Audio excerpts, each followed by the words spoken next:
आजादी की जंग लड़ने वाले मेरे दोस्तों, आजादी चाहिए तो उसकी कीमत खून दे के चुकानी होगी। तुम मुझे खून दो, मैं तुम्हें आजादी दूंगा।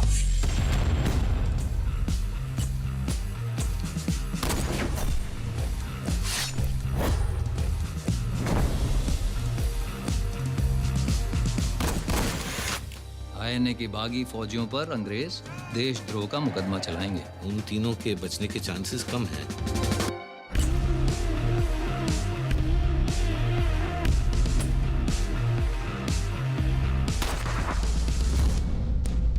This trial and its judgment will be remembered throughout history.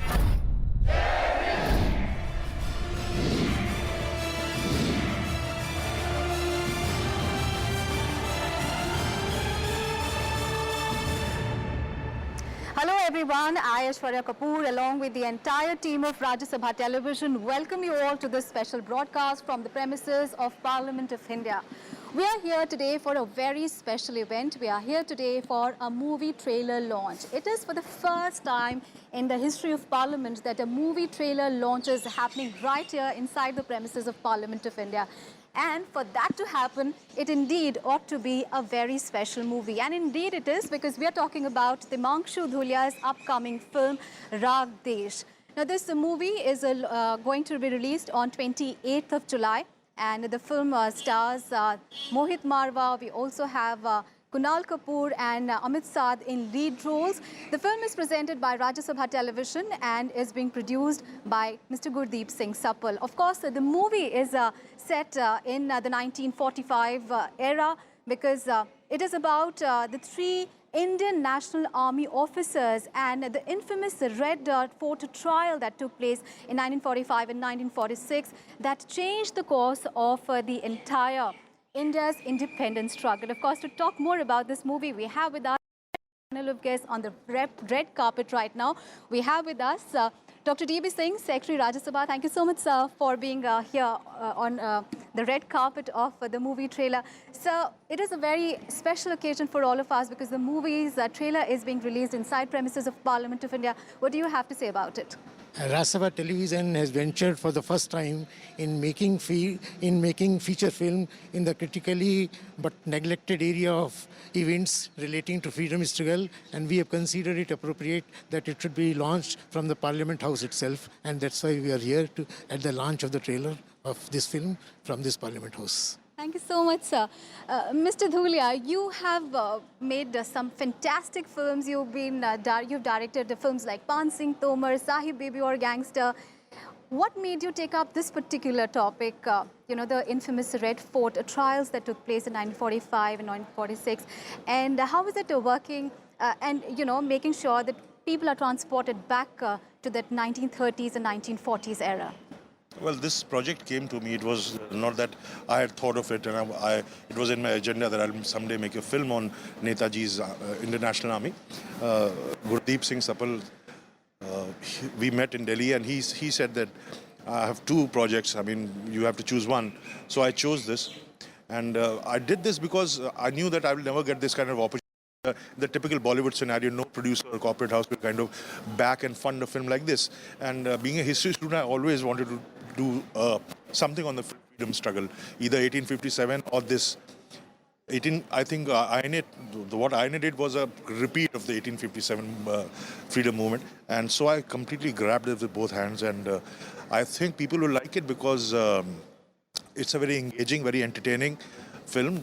We have three young boys who are playing these three officers, and I think it's a very attractive film and also very informative. So all the entire combination is interesting. I think people will like it. I'm sure people would. And let's speak to Mr. Gurdeep Singh Suppal, who is the producer of the film. So we have seen your documentaries so far, and history has always been your favorite subject.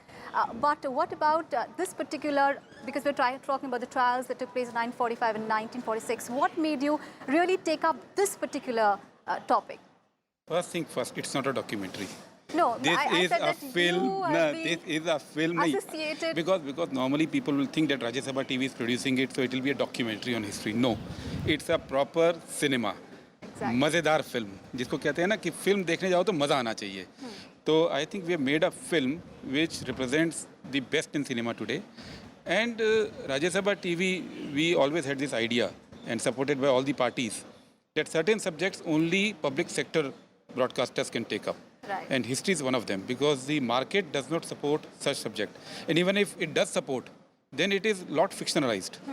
So we wanted to have some chapters documented in India, because we want people to know why this country is what it is today.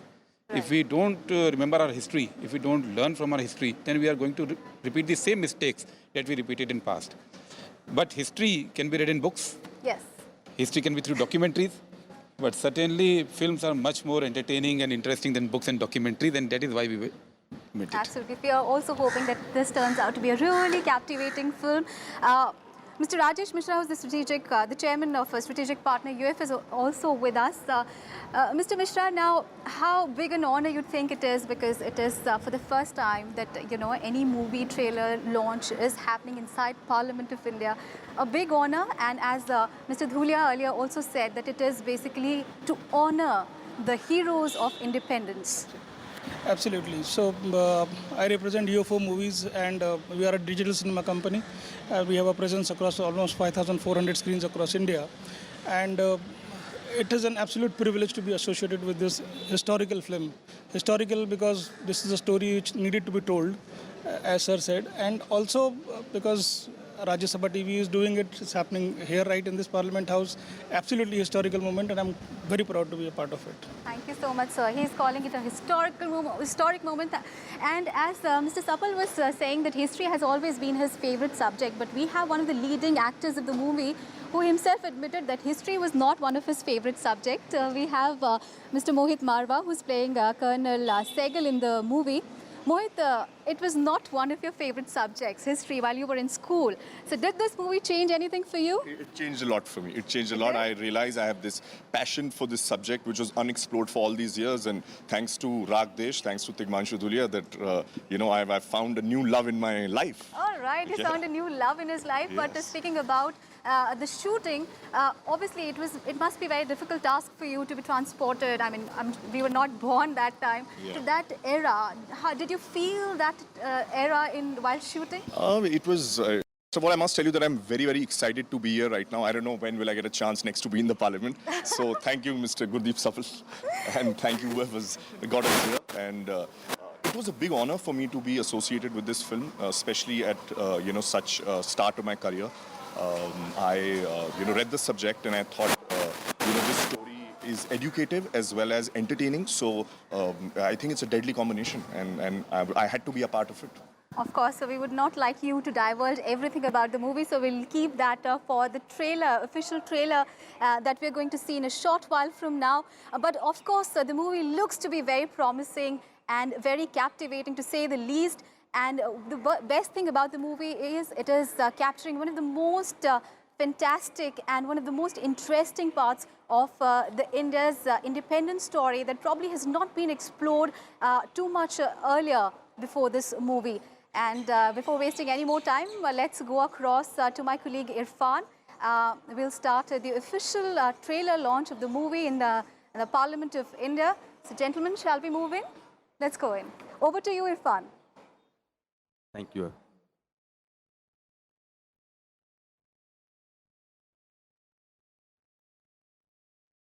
Rajya Sabha TV का ये विशेष आयोजन ख़ास तौर पर संसद भवन के इस विशेष सभागार में हो रहा है, जहां पर हम थोड़ी देर में ख़ास प्रेस प्रतिनिधियों और ख़ास मेहमानों के साथ और आपके साथ देखेंगे फिल्म राग देश का ट्रेलर। जो ट्रेलर कल तो पूरे देश में दिखाया जाएगा सिनेमाघरों में, लेकिन उससे पहले हम और आप मिलकर इस ट्रेलर के विशेष दर्शक होने का सुख प्राप्त करेंगे। ये जो फिल्म है राग देश, जिसे राज्यसभा टीवी ने प्रोड्यूस किया है और जिसका निर्देशन हमारे दोस्त और बहुत ही शानदार अभिनेता और निर्देशक तिग्मांशु धूलिया ने किया है। इसका ट्रेलर भी थोड़ी देर बाद आपको देखने को मिलेगा। आप ये जानते हैं कि राज्यसभा टीवी कई चीज़ों के लिए पहली बार कुछ करने के लिए मशहूर है कि कोई पहली बार कोई public service broadcaster full fledged feature film produce कर रहा है, जिसका ट्रेलर अभी थोड़ी देर में आपको दिखाया जाएगा। हम चाहेंगे कि हमारी को होस्ट ऐश्वर्या भी हमको ज्वाइन करें, जिसके बाद हम लोग इस बातचीत को आगे बढ़ाएंगे। और इस बीच हम गुजारिश करते हैं कि इस ट्रेलर को आपके सामने पेश किया जाए।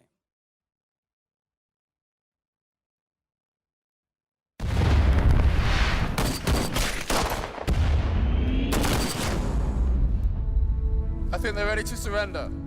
आईएनए की बागी फौजियों पर अंग्रेज देशद्रोह का मुकदमा चलाएंगे। उन तीनों के बचने के चांसेस कम हैं। ये कोई आम केस नहीं, कोर्ट मार्शल है। बोला भाई, एक केस आप कांग्रेस के लिए नहीं, सुभाष बोस के लिए लड़ी। Lieutenant Gobak Singh Dhillon, Captain Shah Nawaz Khan, Captain P.K. Sehgal. Section 41, waging war against the king. You are charged with murder. Do you plead guilty to the charges read out? ईमानदारी से आजादी के लिए लड़ने वाली अगर कोई फौज है तो उसका नाम है आजाद हिंद फौज। The safety, honor and welfare of your country comes first, always. British Indian Army hand you over to the Japanese Imperial Army. Hindustan और अंग्रेजों के बीच एक धागा था, वो टूट गया। इस बार कुछ ऊपर नीचे हुआ तो देश में बवाल मच जाए। अब अंग्रेज को नहीं छोड़ेगी। रात दिन अपने सीने विच वजदी आजादी दे राग नू बंद कर ला। अंग्रेजी अफसरों ने साडी हिफाजत नहीं की, तो वो हमारी वफादारी के हकदार किस तरह हो सकते हैं? आज हिंदुस्तानी फौज के पास अपना असली मकसद है, हिंदुस्तान की आजादी। तुम मुझे खून दो, मैं तुम्हें आजादी दूंगा। ये मुकदमा पूरी इंडियन नेशनल आर्मी का है। क्योंकि हमने वो दिन देखा है जब हमें ऐसा लगा था कि हमने हिंदुस्तान को वाकई आजाद कर दिया।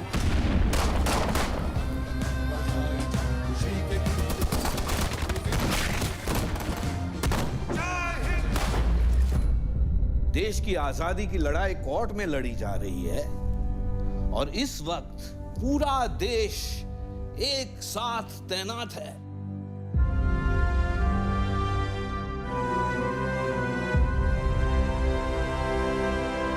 This trial and its judgment shall be remembered throughout history.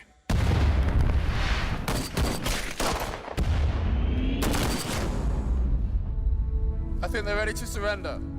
INA की बागी फौजियों पर अंग्रेज देशद्रोह का मुकदमा चलाएंगे। उन तीनों के बचने के चांसेस कम हैं।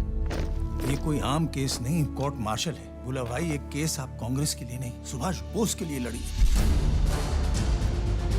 Lieutenant Gobak Singh Dhillon, Captain Shah Nawaz Khan, Captain P.K. Sehgal.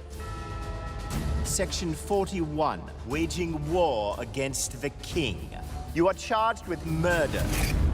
Do you plead guilty to the charges read out? ईमानदारी से आजादी के लिए लड़ने वाली अगर कोई फौज है तो उसका नाम है आजाद हिंद फौज। The safety, honor and welfare of your country comes first, always.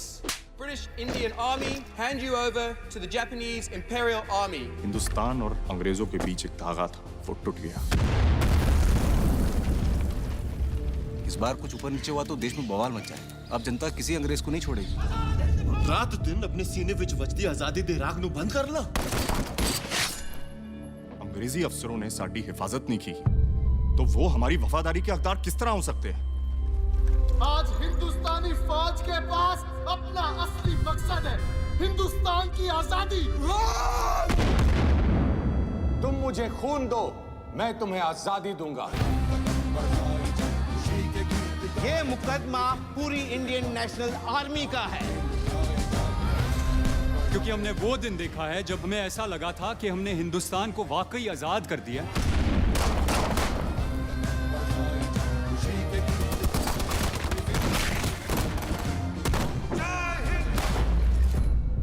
देश की आजादी की लड़ाई कोर्ट में लड़ी जा रही है और इस वक्त पूरा देश एक साथ तैनात है।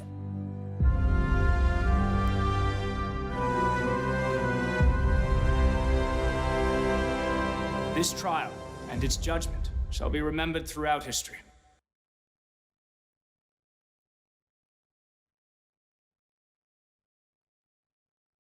तो ये ट्रेलर आपने देखा जो कि कल से देश भर के सिनेमाघरों में दिखाया जाएगा और ये जो फिल्म है 28 जुलाई को रिलीज़ होगी। हमारे साथ सभागार में मौजूद हैं बहुत ही ख़ास मेहमान, राज्यसभा के सेक्रेटरी डॉक्टर DB सिंह, इनके अलावा फिल्म के तिग्मांशु धूलिया, राज्यसभा TV के CEO और फिल्म के प्रोड्यूसर गुरदीप सिंह सप्पल और रागदेश फिल्म के स्ट्रेटजिक पार्टनर UFO के CEO राजेश मिश्रा। हम आप सभी विशिष्ट मेहमानों का स्वागत करते हैं, अपनी अपनी सीट ग्रहण करें।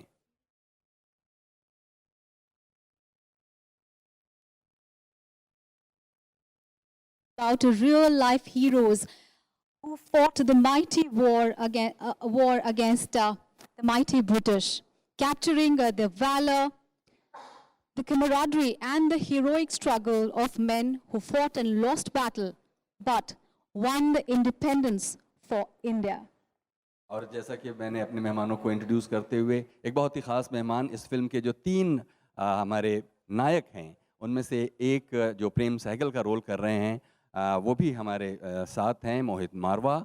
और थोड़ी देर में हमारे साथ होंगे यॉर्कशायर से हमारे जो दूसरे 2 अभिनेता यानी कुणाल कपूर और अमित साध भी होंगे। तो वो सभी, ये मौका है कि हम उनके साथ भी इंटरेक्ट कर पाएंगे और उनके इन अनुभवों को साझा कर पाएंगे। All right, we would like to invite on stage first Mr. Timangshu Dhulia. Please come on stage and say something about the movie and tell us more about the movie. Yeah.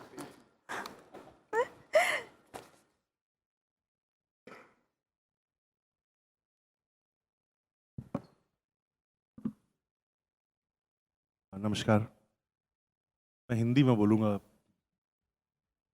हाँ तो क्या film के बारे में, ये film मेरी ज़िंदगी में मेरी 8वीं या 9वीं फिल्म है और स्पेशल इसलिए ज़्यादा है क्योंकि ये टिपिकल मुंबई बॉलीवुड के सेटअप, उस डिसिप्लिन और उस प्रोसीजर के बाहर की फिल्म है। ये गुरदीप सप्पल साहब मुझको दिल्ली में मिले, उन्होंने कहा कि 2 फिल्में हैं हम लोग बनाना चाहते हैं, एक सरदार पटेल पे है और एक ये इंडियन नेशनल आर्मी के ट्रायल्स पे है। तो सरदार पटेल पे मेरी ज़िंदगी की पहली फिल्म मैंने सरदार पटेल ही की थी जो केतन मेहता साहब ने डायरेक्ट की थी, तब मैं असिस्टेंट था। तो मैंने कहा एक तो फिल्म बन चुकी है, परेश रावल जी ने उसमें सरदार पटेल का रोल निभाया था, बहुत अच्छी फिल्म थी, तो एक हो चुकी है तो मैं ये करूँगा। मेरे एजेंडा में ये फिल्म, मैंने कभी नहीं सोचा था कि मैं सुभाष चंद्र बोस और आईएनए पे कभी फिल्म बनाऊँगा। हर डायरेक्टर के उसमें एक होता है कि ये फिल्म हो रही है, अगली फिल्म मैं इससे बनाऊँगा, ये मेरे उसमें बिल्कुल नहीं था। लेकिन जब गुरदीप ने मुझको बताया कि ये, तो मैंने एकदम इसको, मैंने कहा ये मौका मुझे मुंबई का कोई प्रोड्यूसर तो देने नहीं वाला। अगर मैं किसी के पास जाऊँ कि भाई सुभाष चंद्र बोस पे फिल्म है, कहेंगे नहीं नहीं नहीं इस पर नहीं, कुछ और करो। तो मैंने कहा ये अपॉर्चुनिटी है, तो मैं उस पर लग गया और हमने 1-1.5 साल इस पर रिसर्च की, स्क्रिप्ट बनाई, स्क्रिप्ट हम लोगों ने शेयर की गुरदीप के साथ और उसके बाद हमने ये फिल्म बनानी शुरू की। तो अभी 28 तारीख को रिलीज़ है।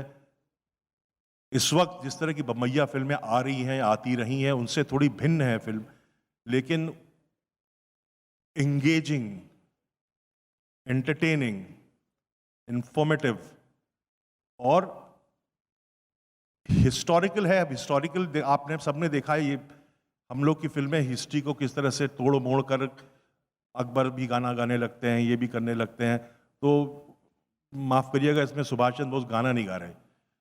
तो इतिहास को बिल्कुल सच्चे ढंग से पेश किया गया है और असली बात है कि ये पूरा दौर था वो अपने आप में इतना ड्रामेटिक है कि उसमें कुछ एक्स्ट्रा ड्रामा क्रिएट करने की एज ए राइटर मुझको, मेरे कोलीग्स को, जो राइटर जिन्होंने मेरे साथ लिखी है फिल्म, हम लोगों को ज़रूरत नहीं पड़ी। The entire film had so much drama in itself कि वो उसको क्रिएट करने की ज़रूरत नहीं। सिर्फ उसके एग्जीक्यूशन में जो वॉर के सीक्वेंसेस जो आपने देखे होंगे, उसमें अच्छा वॉर सीक्वेंस है। मतलब मेरा रेफरेंस पॉइंट था सेविंग प्राइवेट रायन, मेरी बेहतरीन मुझको फिल्म लगती है। तो हमने पूरी कोशिश की कि अगर आप सेविंग प्राइवेट रायन देखें तो पहली बार वॉर को कैमरा एकदम जहाँ पे वॉर हो रही है वहाँ रखा गया। यूजुअली वॉर फिल्म में कैमरा बहुत दूर होता है और लोग दाएं दाएं दाएं दाएं लड़ते रहते हैं। मैंने कहा इस बार मैं कैमरा एकदम गोली जहाँ लग रही है वहीं रखूँगा।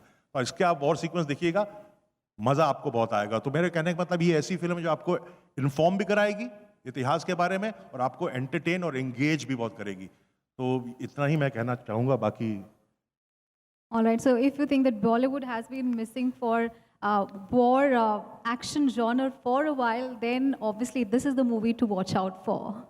और जैसा कि तिग्मांशु ने कहा, मुझे याद आया कि समाधि अकेली फिल्म थी, वो पहली फिल्म जो 1950 में रमेश सहगल ने बनाई, और वो उस साल सबसे ज़्यादा बिजनेस करने वाली फिल्म साबित हुई 1950 में, जो सुभाष चंद्र बोस के बारे में पहली कोई हिंदी फिल्म थी। ये ठीक है कि उसमें स्टोरी लाइन कुछ वो रोमांस वाला एंगल, उसमें अशोक कुमार और नलिनी जयवंत प्रमुख भूमिकाओं में थे, और उसमें सी रामचंद्र ने एक गाना भी गाया था जो सुभाष चंद्र बोस की तारीफ में एक तरह से उनकी यात्रा को डिस्क्राइब किया गया था। तो हम समझते हैं कि सुभाष चंद्र बोस के बारे में, आईएनए के बारे में बहुत कम बातें सिनेमा में बहुत कन्विंसिंग ढंग से हो पाई हैं, और जिस तरह से तीन बहुत ही अननोन और अनटॉक्ड हीरोज़ के बारे में ये फिल्म बात करती है, तो एक क्यूरियोसिटी तो आपको भी रहेगी। लेकिन हम इतना ज़रूर जानते हैं कि ये कल ही मेरी मुलाकात एक 91 साल की जो रानी ऑफ झांसी रेजिमेंट की जो लेफ्टिनेंट रहीं ममता बी मेहता, उनसे हुई। वो बहुत एक्साइटेड थी ये बात सुनकर कि कोई फिल्म आईएनए के वॉरियर्स पर, उनके सोल्जर्स पर कोई फिल्म बन रही है, और उससे लोग इस बात को जान पाएंगे, उस सच्चाई को सामने लाया जा रहा है।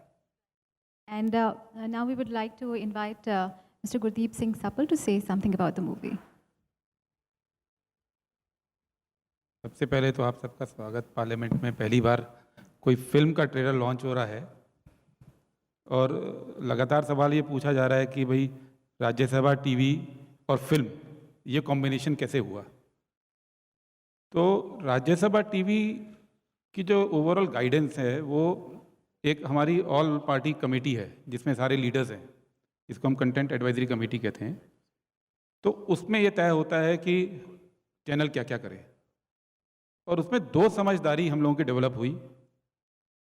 एक कि जो कुछ इश्यूज हैं, कला, साहित्य, संस्कृति, इतिहास, इस पे मार्केट काम नहीं करता, इस पे पब्लिक सेक्टर को ही काम करना पड़ता है। कोई दौर रहा हो, कोई भी युग रहा हो, वो सरकारों को, पुराने ज़मानों में राजाओं को, उनको स्पॉन्सर करना होता है। तो जब राज्यसभा टीवी डेवलप किया जा रहा था एक सशक्त पब्लिक ब्रॉडकास्टर के रूप में, तो ये डिसीजन हो गया था कि हिस्ट्री एक ऐसा सब्जेक्ट होगा जिस पे हम काम करेंगे। फिर सवाल ये आया कि हिस्ट्री पे बात करनी है तो कैसे की जाए, क्योंकि हिस्ट्री सबसे ज़्यादा बोरिंग सब्जेक्ट माना जाता है। तो मुझे याद है हमारी कमेटी में चर्चा हुई थी कि हिंदुस्तान जब लोकतंत्र 1950 में जब सबको वोटिंग राइट मिला, तो करीब 80% लोग निरक्षर थे। वो लोकतंत्र को नहीं समझते थे, उनको नहीं मालूम था कि लोकतंत्र का मतलब क्या होता है। उन्होंने कोई किताबें नहीं पढ़ी, कोई पॉलिटिकल ट्रेनिंग का हिस्सा नहीं थे। उन्होंने फिल्मों से, उस दौर में जो फिल्में बनती थी, उस फिल्मों में जो स्पिरिट और जो लोकतंत्र को परिभाषित किया गया और लोकतंत्र का विकास हुआ, उसमें बहुत बड़ा रोल फिल्मों का रहा। तो हमारी ऑल पार्टी ने किया कि भाई राज्यसभा टीवी क्यों ना फिल्मों के माध्यम से हिस्ट्री के उन चैप्टर्स को उठाए जिन चैप्टर्स को जानना जरूरी है। क्योंकि अगर हम इतिहास को नहीं पढ़ेंगे या नहीं देखेंगे, उसको भूल जाएंगे, तो दो ही काम कर सकते हैं। या तो हम ये नहीं समझेंगे कि हम आज जो हैं वो कैसे बने, या हम वो गलतियां दोहराते रहेंगे जो पहले हो चुकी हैं। अब सवाल यह है कि कौन कौन से चैप्टर्स हों। तो बाकी 3-4 और टॉपिक थे जो हमने अप्रूव किए थे। ये पहली फिल्म है, इसके आगे भी फिल्में आ रही हैं, लेकिन ये फिल्म का टॉपिक फिल्म के हिसाब से काफ़ी इंटरेस्टिंग था, क्योंकि सुभाष चंद्र बोस का नारा था दिल्ली चलो। जब उन्होंने आज़ाद हिंद फौज बनाई थी तो नारा था दिल्ली चलो और लाल किले पे तिरंगा फहराना है। तब ये चक्र वाला तिरंगा नहीं होता था, चरखे वाला तिरंगा था, लेकिन तिरंगा था। और ये नारा जब उन्होंने दिया और अंग्रेज़ों के खिलाफ पूरा युद्ध हुआ, वो हार गए। आज़ाद हिंद फौज भी हार गई, ब्रिटेन विश्व युद्ध जीत गया, सेकेंड वर्ल्ड वॉर जीत गया। तो ब्रिटिशर्स ने तय किया कि सुभाष चंद्र बोस लाल किले पे तिरंगा फहराना चाहते थे ना, तो अब यहीं पे हम मुकदमा चलाएंगे और यहीं पे फांसी देंगे। और ड्रामा ये हुआ कि उनको इस पूरे एपिसोड के बाद इस देश से लाल किले से जाना पड़ गया। वो ब्रिटिश जहां फांसी देना चाहते थे, सुभाष चंद्र बोस वहां नहीं पहुंचे, लेकिन भारत की सरकार सॉवरेंटी का वो सिंबल बन गया। तो एक फिल्म के लिए पहली चीज़ है एंटरटेनमेंट और एक अच्छा प्लॉट, एक अच्छी कहानी। तो हम लोगों को लगा कि इसके अंदर हिस्ट्री भी है और इसका प्लॉट भी है और एक ऐसा चैप्टर है जो इस देश के लोगों को जानने की रुचि होगी। और उसके बाद ये डिसाइड हुआ और अब जब फिल्म बन के आई है तो मैं ये कह सकता हूँ इट इज़ प्रॉपर सिनेमा। ये फिल्म डॉक्यूमेंट्री नहीं है, ये फिल्म कोई डॉक्यूमेंटेशन नहीं है किसी इवेंट का, ये सिनेमा है। और हम चाहते हैं कि लोग इसको जब देखने जाएं तो वो वापस आके ये कहें मैंने अच्छी फिल्म देखी, और मुझे विश्वास है कि ऐसा हम कर पाए हैं। बहुत बहुत शुक्रिया गुरदीप सिंह सप्पल साहब।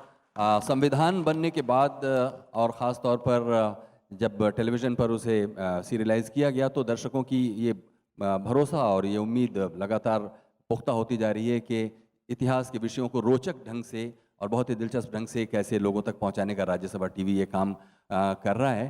तो हम समझते हैं कि एक पिछले हफ्ते जो टीज़र जारी हुआ था राग देश का, उसके बाद लगातार लाखों तो उसको व्यूज़ और हज़ारों उसके शेयर्स होने के बाद लगातार वहाँ पर तिग्मांशु धूलिया के लिए ख़ास तौर पर ये संदेश आ रहे हैं कि उनसे जो उम्मीद थी कि वो बहुत दिनों बाद एक गंभीर एक देशभक्ति की फिल्म को एक सीरियसली पेश करेंगे, तो बहुत एक्सपेक्टेशंस लगातार बढ़े हुए हैं। ऐश्वर्या, आपको क्या लगता है, आपने टीज़र देखा था? Absolutely, and one of the things that really, I mean, the entire teaser was amazing, but one of the things that really I found the most amazing was one of the music score that we have not probably spoken about at the moment so far. You know, I have been a music student, and one of the things was when I came to know about this movie, Raag Desh. So one of the things that struck me was Des Raag. So I thought that it was a wonderful name for a movie, which is a patriotic film, which deals with nationalism. And I will also speak about, will ask Mr. Dhulia to speak about the music score of the film as well.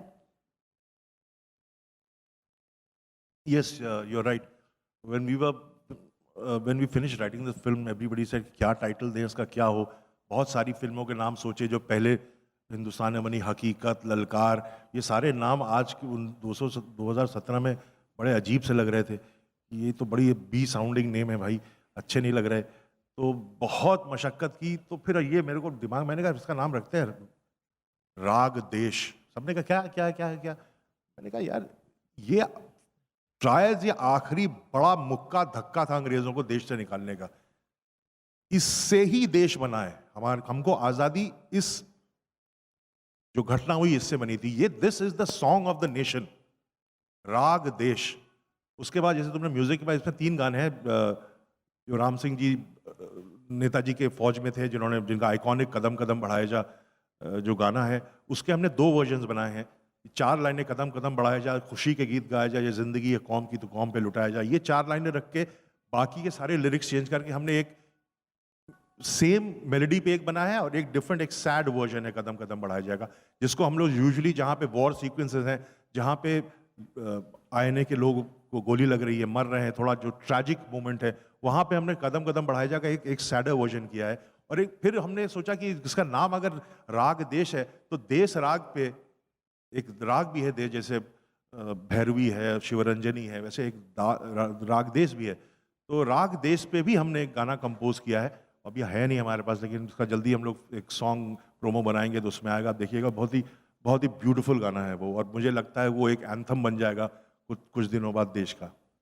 तो मुझे लगता है ऐश्वर्या आपकी ये जो संगीत वाली जो जिज्ञासा थी वो शांत हुई होगी, क्योंकि मैंने खुद म्यूज़िक रिकॉर्डिंग के सेशन जो देखे उसमें मैंने देखा कि बहुत अब रेयर हो गया है कि एकॉस्टिक्स के जो इंस्ट्रूमेंट हैं वो अब इस्तेमाल नहीं होते हैं, लेकिन इनके म्यूज़िक डायरेक्टर्स ने खूब सारे लाइव ऑर्केस्ट्रा, लाइव इंस्ट्रूमेंट्स के साथ म्यूज़िक को रिकॉर्ड किया है, जिससे एक ऑर्गेनिक फील आएगा। और म्यूज़िक कैसा होगा इसको लेकर हम समझते हैं कि दर्शकों के बीच भी काफ़ी जिज्ञासा है। और हमारी जिज्ञासा इस वक्त ये है कि 2 हमारे जो मुख्य अभिनेता इस वक्त यॉर्कशायर में बैठे हुए हैं और वो बोर भी हो रहे होंगे कि उनको जल्दी से जल्दी लाइव लिया जाए। कुणाल कपूर है हमारे साथ और अमित साध हैं जो कि शाहनवाज खान और गुरबख्श सिंह ढिल्लों का रोल कर रहे हैं फिल्म में। कुणाल, आपको हमारी आवाज़ सुनाई दे रही है? हाँ जी, बिल्कुल आ रही है आवाज़ आपकी। सबसे ज़्यादा इस वक्त आप मिस कर रहे होंगे कि आप पार्लियामेंट में क्यों नहीं हैं जबकि आपकी फिल्म का ट्रेलर दिखाया जा रहा है। हाँ बिल्कुल, बहुत मिस कर रहे हैं। काश हम उधर हो सकते। हम सब के लिए बहुत ही स्पेशल पिक्चर है और हम उम्मीद कर रहे थे कि हम उधर आ पाएं, लेकिन अनफॉर्चुनेटली नहीं हो पाएगा। Kunal, you have been associated with a movie like Rang De Basanti also, which was a patriotic film.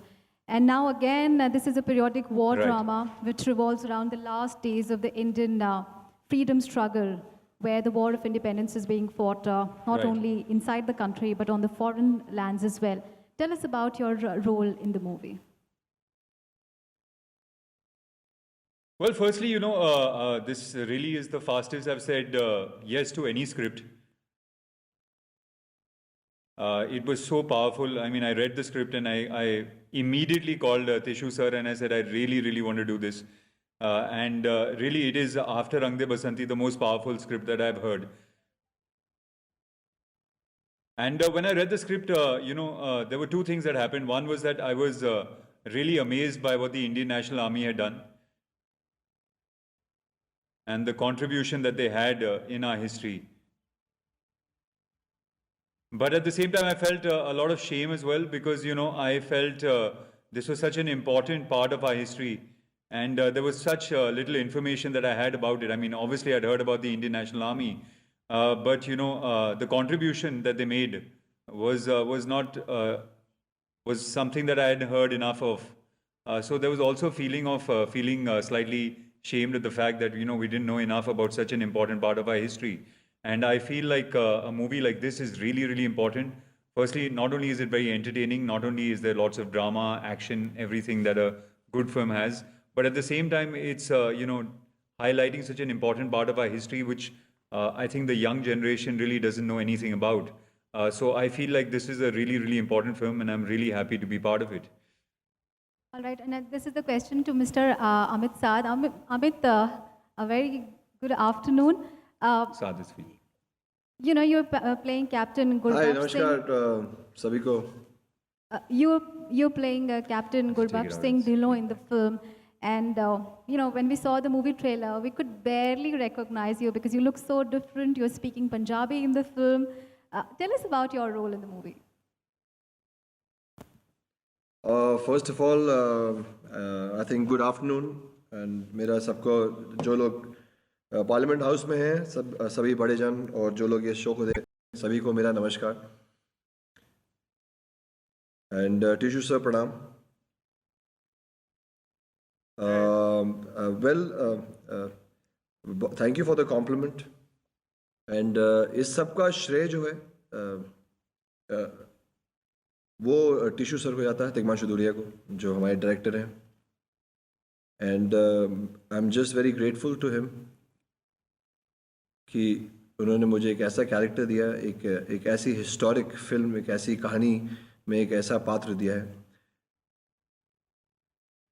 and yeah and to be honest I've just followed the story I've just followed what Tishu sir wanted the way he wanted Gurbaksh Dhillon to be and मुझे पता है कि जब पहली मुलाकात हुई थी sir से तो सर ने मुझे एक किताब दी थी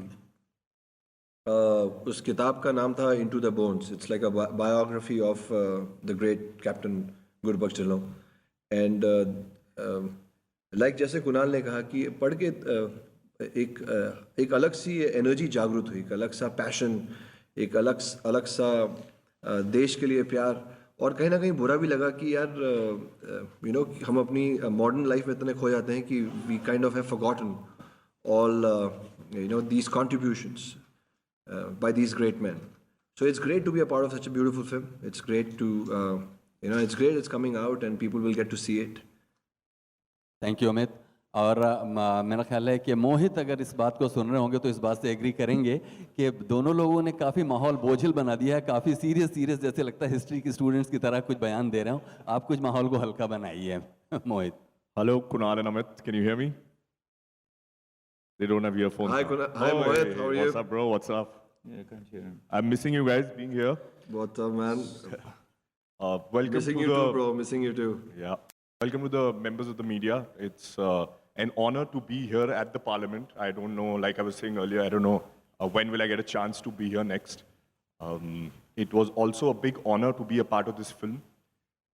You know, it was a great learning experience for me. It was not just learning the craft of acting and filmmaking from Tigmanshu Dhulia, because I'm still a very new actor, but also learning about this subject, because unfortunately, even in my school books, I never had the subject of INA and you know, of this part of history. So when I actually got a narration from Sir, you know, I realized that it's such a powerful story that it needs to go out there. People need to hear this. So you know, I didn't get selected so easily. I had to go and audition, and you know, after he saw my audition and after he thought I was, you know, I could play this part, I got the film. So I did work hard to get this role. And after that, there was just no stopping, and we, you know, we just let ourselves to Tigmanshu Dhulia, or we just followed what he said, like Amit said. और हम आज जो आप देख रहे हैं, it is all thanks to him, all thanks to Tigmanshu Dhulia, and there should be a big round of applause for him, I think. And what is very noteworthy is that the script of the film was penned following a very extensive and very thorough research by the members of the movie here. And the research was on the surviving families of the heroes, the archives, as well as war memorial as well. So we'd like Mr. Suppal to you know, tell the media about the extensive research really that went into the movie. I think instead of we keep on saying something, we can take questions from media. That would be better. All right. Isn't All right. it? So floor is open for media to I think ask we'd like questions. to invite questions from media instead of giving our own version about it. आप लोग कुछ भी पूछ सकते हैं एक एक करके. जी. Would like members of media to ask questions. Please introduce yourself first and then ask questions.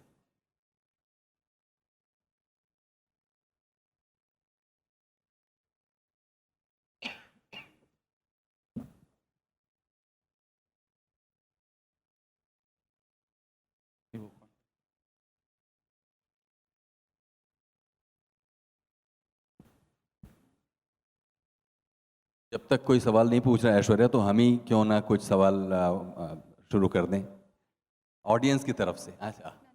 There are questions. मैं नीरज कुमार, इंडिया टीवी से. ये तिग्मांशु जी से मेरा सवाल है कि और जो फिल्में इन्होंने इससे पहले की है और ये जो फिल्म इनको मिली, ये कितना चैलेंजिंग था इनके लिए? चैलेंजिंग इसलिए था क्योंकि आपको कहानी मिल गई है, जो इतिहास है, और ये ऐसा इमीडिएट इतिहास है, ये मिडिवल हिस्ट्री तो है नहीं, इतना इमीडिएट इतिहास है कि इसके साथ आप छेड़छाड़ कर भी नहीं सकते हैं.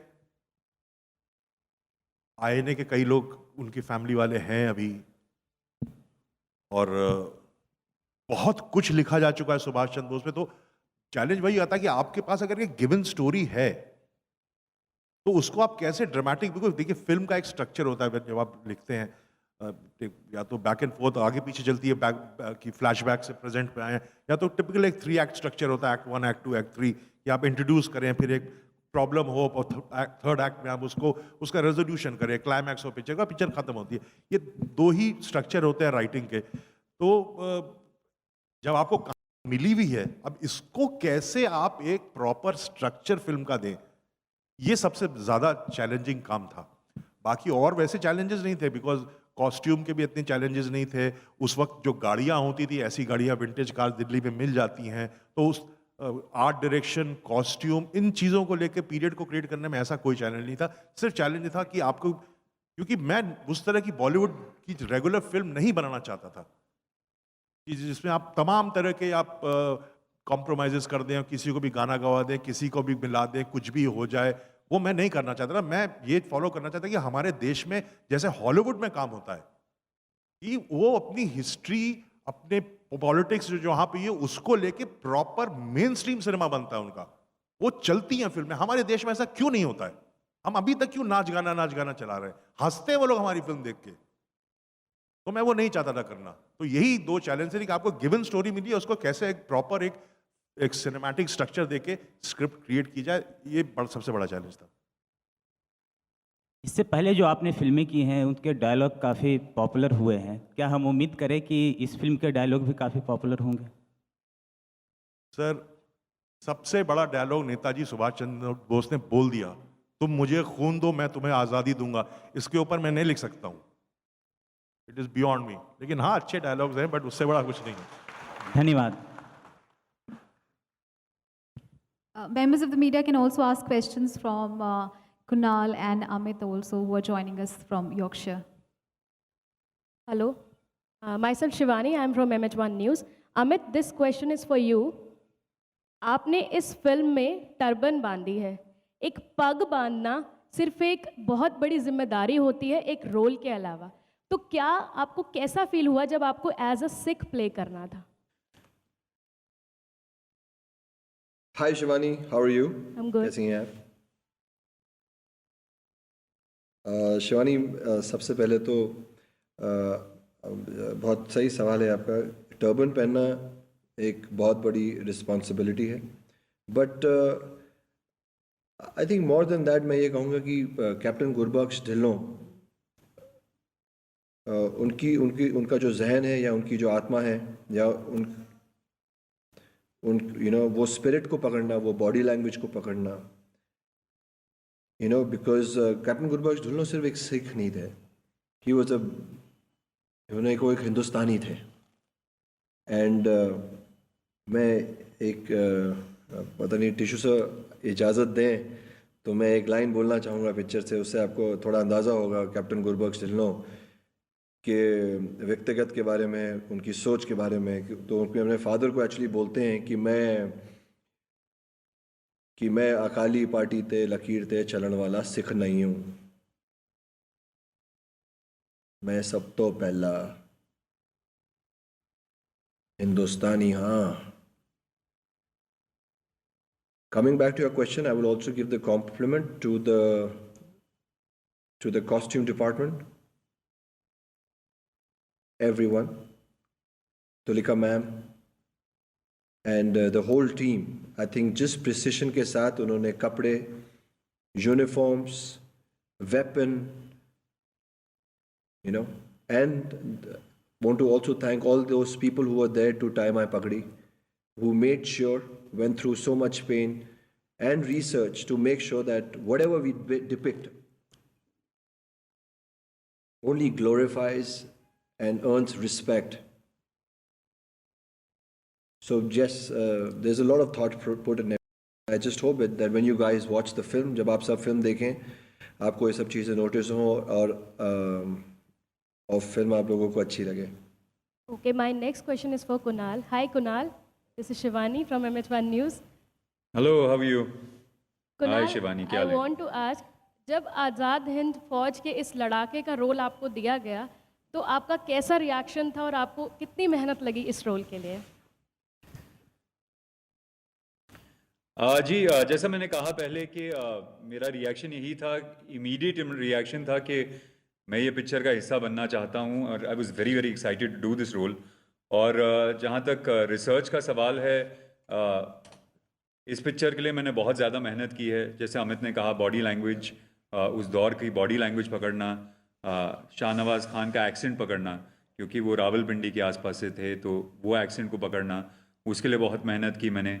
दूसरा, तिशू सर ने मुझे उनके बारे में मटेरियल दिया जिसको मैंने पढ़ा, उनके ग्रैंडसन से मिला और he was very very kind. उन्होंने मुझे बहुत सारी तस्वीरें दिखाई जो पहले किसी ने नहीं देखी, उनकी फैमिली एल्बम से शाहनवाज़ खान के बारे में, और उन्होंने बहुत इन्फॉर्मेशन दी मुझे शाहनवाज़ खान के बारे में। तो बहुत मेहनत हुई। ये पिक्चर बनाने में, हर कैरेक्टर को पकड़ने में मुझे लगता है जितनी मेहनत मैंने इस पिक्चर में की है शायद किसी और पिक्चर में ना की हो। और मज़ा भी बहुत आया क्योंकि आप एक ऐसे दौर को डिपिक्ट करने की कोशिश कर रहे हैं, एक ऐसे टाइम को डिपिक्ट करने की कोशिश कर रहे हैं जैसे अब मैंने कहा कि बहुत ही इम्पॉर्टेंट था हमारी हिस्ट्री में। और तो वो एक रिस्पॉन्सिबिलिटी भी होती है आपके लिए कि आप उसको एक सही तरीके से दर्शाएं। Thank you Kunal. My next और I am very very confident that the audience will really enjoy this. Thank you. My next question is for Tigmanshu sir.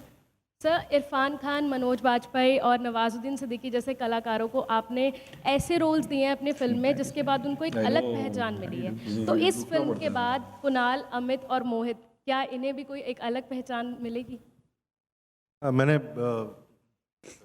Manoj के साथ टेलीविज़न किया है, उसके साथ मैंने देखिए ये सभी बहुत अच्छे एक्टर हैं और ये तीनों भी बहुत ज़्यादा अच्छे एक्टर हैं।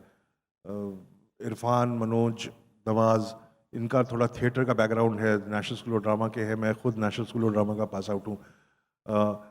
ये जो तीनों हैं, ये जो नए हमारे मोहित, कुणाल और अमित, ये थोड़ी नई सेंसिबिलिटी लेके आए हैं परफॉर्मेंस में। इनकी कोई फॉर्मल ट्रेनिंग नहीं है उस तरह के थिएटर की, लेकिन इनका एक्सपोजर बहुत अच्छा है इन तीनों का। बहुत सारे यंग एक्टर्स हैं बम्बई में, आप पत्थर उठाओगे तो एक्टर ही बैठते हैं वहाँ पे, सब एक्टर ही एक्टर हैं वहाँ पे। लेकिन ख़ास तौर से इस फिल्म के लिए इन तीनों का चयन इसलिए मुश्किल था कि मुझे 3 डिग्निफाइड चेहरे चाहिए थे। डिग्निटी की एक्टिंग करना बहुत मुश्किल होता है, समझे ना? तो इन तीनों में एक तो वो आप पीरियड कॉस्ट्यूम से, मेकअप से, हेयर स्टाइल से तो कर सकते हैं, बिहेवियर से कहाँ से आप परफॉर्मेंस, बिहेवियर से आप अपने दादाजी को अगर देखेंगे, हम लोग के ग्रैंडफादर होंगे, उनका एटीट्यूड अलग होगा, उसको आप कैसे परफॉर्म करोगे? That was very difficult. तो इन तीनों ने वो बहुत अच्छा अचीव किया है और बाकी इन तीनों की किस्मत है, तीनों बहुत मेहनती लड़के हैं, तीनों के तीनों एक्टर्स। इस वक्त भी ये दोनों किसी फिल्म के लिए हॉकी की ट्रेनिंग ले रहे हैं ये लोग इंग्लैंड में, तो हॉकी खेल रहे हैं लोग। तो अब देखिए अपने रोल के लिए कितनी मेहनत कर रहे हैं, यहाँ ना होकर वहाँ पे हैं। तो आज के वैसे यंग एक्टर्स काफ़ी मेहनती होते हैं, बाकी इन तीनों की किस्मत है, अच्छी फिल्में करेंगे, मेरे टाइप की तो पहुँच जाएंगे कहीं ना कहीं। सर, नेताजी सुभाष चंद्र बोस को लेकर काफ़ी फिल्में बनी हैं, लेकिन इस बार जो ये स्टोरी आ रही है 3 गुमनाम सिपाहियों को लेकर है, तो क्या ये फिल्म कुछ ऐसे अनछुए पहलुओं को दिखाएगी जो आज से पहले हमने कभी नहीं देखे? हाँ, फिल्मों में क्या, वो तो हिस्ट्री की किताबों में भी नहीं है, फिल्में तो छोड़ दीजिए, इसमें ऐसी ऐसी चीज़ें जो इतिहास के पन्नों में भी नहीं आपको मिलेंगी। हाँ बिल्कुल है, आप सही कह रही हैं, बहुत ऐसी चीज़ें दिखाई देंगी जो लोगों को जिसके बारे में ज़रा भी नॉलेज नहीं है। But for all the details, we'll have to wait till 28th of July because that is the day when it is releasing. So let's not divulge too much information about the movie as well. हाँ हम समझते हैं कि thank you Shivani, आपने बहुत सारे सवाल हमें लगता है कि दर्शकों की तरफ से भी पूछे और दूसरे मीडिया रिप्रेजेंटेटिव्स की तरफ से भी। हमारे पास वक्त भी कम है, लेकिन उससे पहले हम गुरदीप सिंह सप्पल जी से ये ज़रूर जानना चाहेंगे कि इस विषय का जो सिग्निफिकेंस है जिस पर ये फिल्म बनाई गई वो क्या है? ये जो सब्जेक्ट है ये 45 के दौर का है, 1945। 1945 में बंटवारे की बात भी उठने लगी थी, ये भी होना शुरू हो गया था कि 2 अलग मुल्क बन सकते हैं, और क्विट इंडिया मूवमेंट ख़त्म हुआ था। सारे नेता कांग्रेस के उस समय जेल में थे, प्रेस पे पूरी सेंसरशिप थी, और किसी को नहीं मालूम था कि कोई आईएनए जैसी फ़ौज बनी है जो लड़ रही है ब्रिटिश फ़ौज से। तो पहले तो जब ये क्विट इंडिया मूवमेंट ख़त्म हुआ, सब लोग बाहर आए जेल से और ये ओपन ट्रायल चला, तो लोगों को मालूम पड़ा कि सुभाष चंद्र बोस और उनकी जो फ़ौज थी उसने क्या काम किया। ये इस ट्रायल के मार्फत पता लगा था। दूसरा, ये ऐसा ट्रायल था जिसमें एक मुस्लिम, एक हिंदू, एक सिख, जिस पीरियड में ये डिमांड चल रही थी अलग अलग मुल्कों की, इस ट्रायल ने सबको एक किया। और उस समय की जितनी पार्टीज़ थी, कांग्रेस, हिंदू महासभा, मुस्लिम लीग, अकाली दल, सब इस ट्रायल के फेवर में आए। और सबसे हैरानी की बात यह है कि आईएनए पार्टीशन के बाद 2 मुल्क बन गए, भारत पाकिस्तान, लेकिन आईएनए को दोनों मुल्कों में बराबर का सम्मान मिला, दोनों ही देशों में आईएनए की जगह बनी दिलों में। तो ये अजीब सा एक फिनोमिना था कि देश बढ़ गया लेकिन आईएनए फिर भी दोनों को जोड़ रहा था। और इस की एक और ख़ास बात है, आईएनए एक ऐसी फौज थी जिसके पास देश नहीं था, ज़मीन नहीं थी।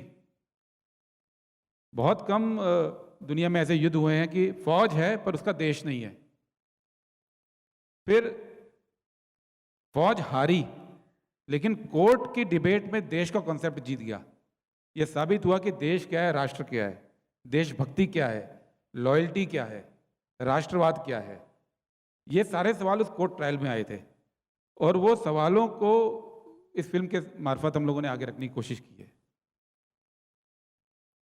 बहुत बहुत शुक्रिया गुरदीप जी। और जैसा कि हम ये जानते हैं कि सिनेमा को एक नॉन सीरियस एक्टिविटी शुरू से माना गया, उसके संगीत को, उसमें गीतों को, लेकिन यहाँ जितने भी फिल्म के कास्ट और क्रू के लोग हैं, हम डॉक्टर डीबी सिंह से ज़रूर चाहेंगे कि संसदीय क्रियाकलापों के अलावा सिनेमा जैसी एक नॉन सीरियस एक्टिविटी जिसे माना जाता रहा है प्रिडोमिनेंटली, लेकिन आज वो नहीं है। और अब हम देख रहे हैं कि हमारे फिल्म से जुड़े हुए जो अभिनेता भी हैं, जो अदरवाइज मेन स्ट्रीम सिनेमा में दूसरी तरह के रोल करते हैं, लेकिन अभी वो इतिहास और इस गंभीर विषय पर कितनी जिम्मेदारी के साथ बात कर रहे हैं। डॉक्टर डीबी सिंह हमको बताएं कि ये जो सिनेमा है उसको संसद के एक चैनल ने फुल फ्लेजेड फीचर फिल्म बनाने का क्या आर्गूमेंट इसमें है? इसको फीचर फिल्म के रूप में राज्यसभा टेलीविज़न ने इसलिए लिया कि फ्रीडम स्ट्रगल से करीब करीब 4 जनरेशन्स नहीं हो गई जो कि इंडिपेंडेंट इंडिया में पैदा हुई हैं। तो उनको फ्रीडम से जुड़ी हुई बहुत सारी इवेंट्स के बारे में कुछ पता नहीं है। और इस फीचर फिल्म के माध्यम से उन जनरेशन्स को, नई जनरेशन जो कि इंडिपेंडेंट इंडिया में पैदा हुई हैं, राज्यसभा टीवी का ये प्रयास है कि उनको फ्रीडम स्ट्रगल से जुड़े हुए इवेंट्स पे फीचर फिल्म बना के उनको फेमिलराइज किया जाए कि फ्रीडम हमें कितनी मुश्किल से मिली है और इसमें किस तरह का इतने लोगों का क्या क्या कंट्रीब्यूशन रहा है जो कि आमतौर से हिस्ट्री बुक्स में नहीं मिलता। और फीचर फिल्म एक सशक्त माध्यम हो सकता है जिसके द्वारा ये आज की जनरेशन को ये चीज़ें बताई जा सकती हैं कि फ्रीडम हमारी कितनी प्रेशियस है, कितनी मुश्किल से मिली है, उसके साथ कितने लोग जुड़े रहे हैं, कितनी इवेंट्स का कल्मिनेशन, एक नेशनल की फीलिंग कैसे डेवलप हुई। तो राज्यसभा टीवी जो कि एक पब्लिक ब्रॉडकास्टर के रूप में, और इन्होंने बहुत सारी चीज़ें ऐसी की है जो कि आमतौर से पब्लिक ब्रॉडकास्टर भी नहीं कर रहे। तो ये एरिया है कि नेशनल फ्रीडम स्ट्रगल से जुड़ी हुई इवेंट्स में जो इवेंट्स हैं उनको बहुत ज़्यादा नेगलेक्टेड, उस पर कोई भी फीचर फिल्म, डॉक्यूमेंट्री भी बहुत ज़्यादा नहीं बनी। तो एक फीचर फिल्म की तरह से राज्यसभा टीवी का बनाने का एक बड़ा सराहनीय काम है ये, और मैं समझता हूँ कि राज्यसभा टीवी अपने इस प्रयास में पूरी तरह से सफल होंगे।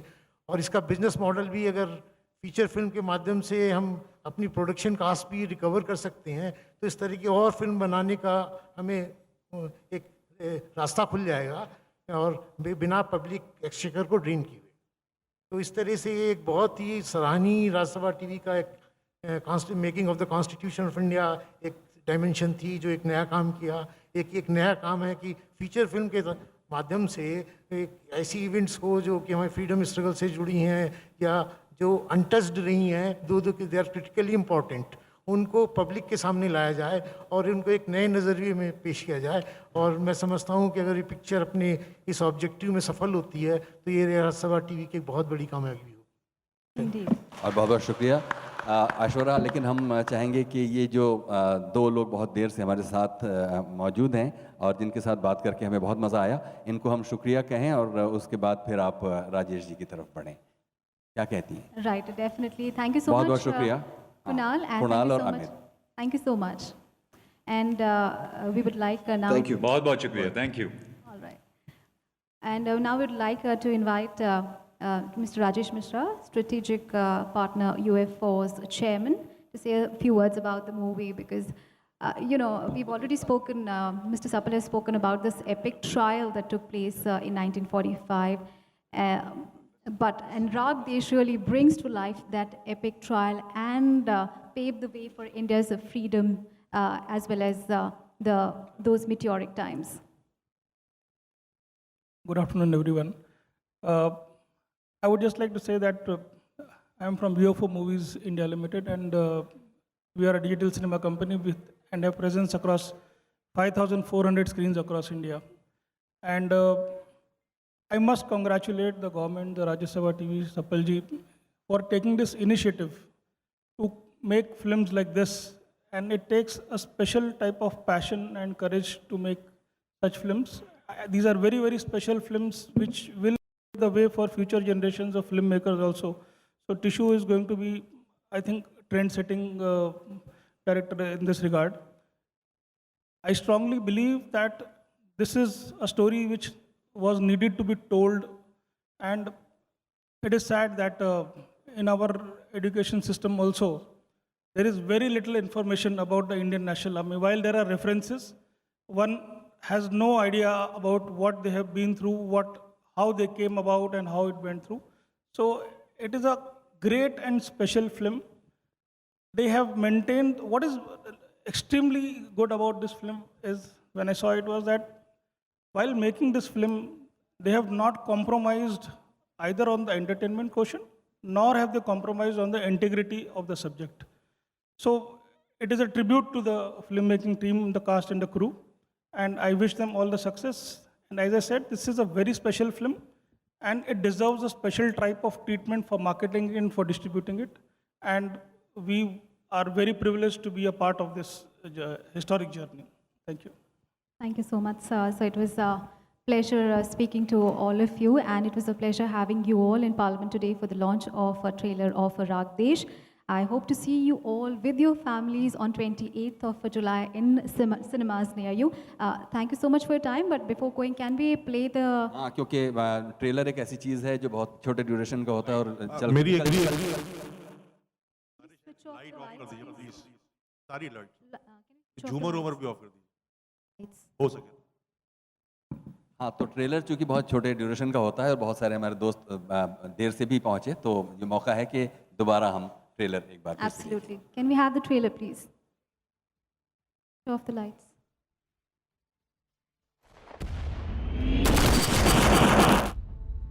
I think they're ready to surrender. INA की बागी फौजियों पर अंग्रेज देशद्रोह का मुकदमा चलाएंगे। उन तीनों के बचने के चांसेस कम हैं। ये कोई आम केस नहीं, court martial. 41, waging war against the king. You are charged with murder. Do you plead guilty to the charges read out?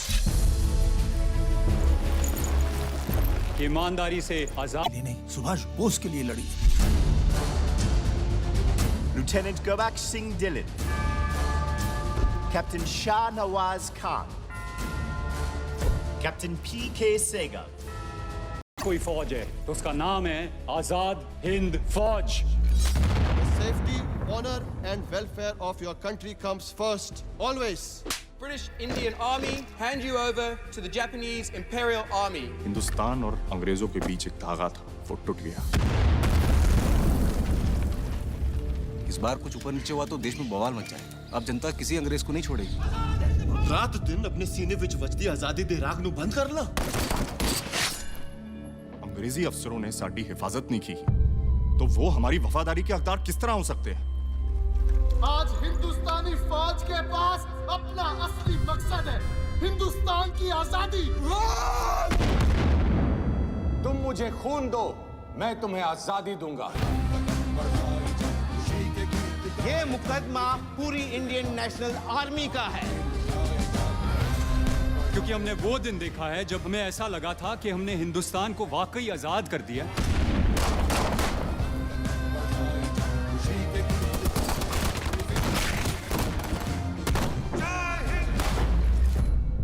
देश की आजादी की लड़ाई कोर्ट में लड़ी जा रही है, और इस वक्त पूरा देश एक साथ है।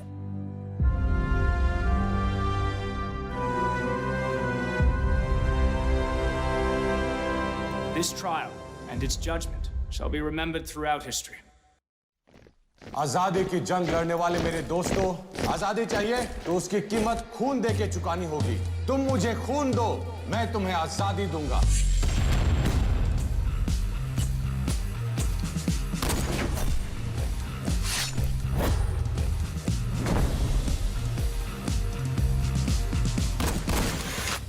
आईएनए की बागी फौजियों पर अंग्रेज देशद्रोह का मुकदमा चलाएंगे। उन तीनों के बचने के चांसेस कम हैं।